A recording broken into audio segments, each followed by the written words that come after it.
All right, hello everybody. It is Mr. Sunshine Locksmith Eddie with yet another video for you. This is a 1977 Triumph Spitfire ignition, trunk, and door lock. And what we did was went ahead and made, I got this in from a place in Kansas. Client saw my previous video on keying up Triumph Spitfires, and he called me and said that he needs keys made. He took it down to his local locksmith. It's been there for 2 weeks. He hasn't done anything. And I said, listen, just put it in a bag, send it down to me. So it came from Goddard, Kansas. There it is. Goddard, Kansas. It just came here about 45 minutes ago. So what we went ahead and we made some keys. Now, we'll start with the trunk lock.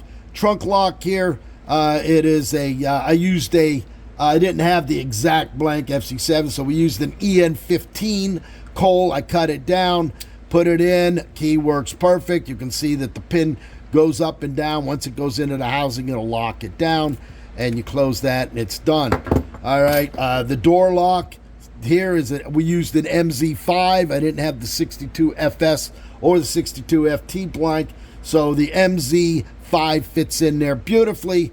I actually did a previous video. The wafers were all gulled up in there. We took it all apart, cleaned all of the wafers, cleaned the cylinder plug, made sure everything's done, keyed it to what it is. So theoretically, this should fit the other side of the door on his vehicle as well. So we got that done. Then we come to the ignition. All right, now on the trunk lock, to take the cylinder, you can impression it, but you're going to waste blanks, waste time. There's a little hole right here. Pound that roll pin right out. The cylinder slides right out. On the side of the lock, it's got a number on it, and that number is the partial code. All right, you're going to use FT or FS with the code on it. I believe this one is 127. So you're going to use FT 127. You can cut the key on your code max or your framing, determine what the cuts are on your generic code, and boom, you'll have an operating key. On your ignition, there's no codes available at all. You can sit there. There's 10 wafers in there, 4 depths. You're going to sit there. If you're that good eyesight to be able to file the key down, God bless you. I don't have time for that. To make a key for this, it's very simple. Take the screw out of here and the Phillips screw out of here. Pull this out. All right. On the bottom here, drill the little 2 rivet holes out. This plate comes off. There's a spring in there. All right. Right here, there's a roll pin. Drill alongside the roll pin. Take an awl. Pry the roll pin up, and your cylinder will slide right out.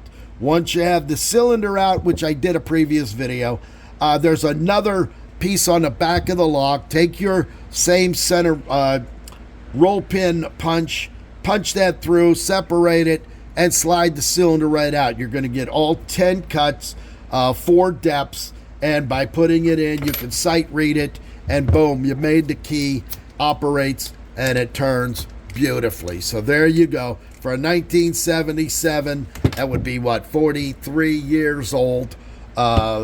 Triumph Spitfire.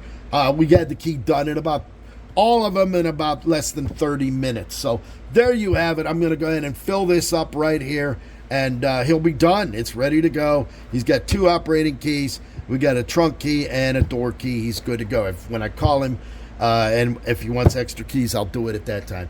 Pick up that phone, 561-693-8636. Mr. Sunshine Live, right here in sunny South Florida.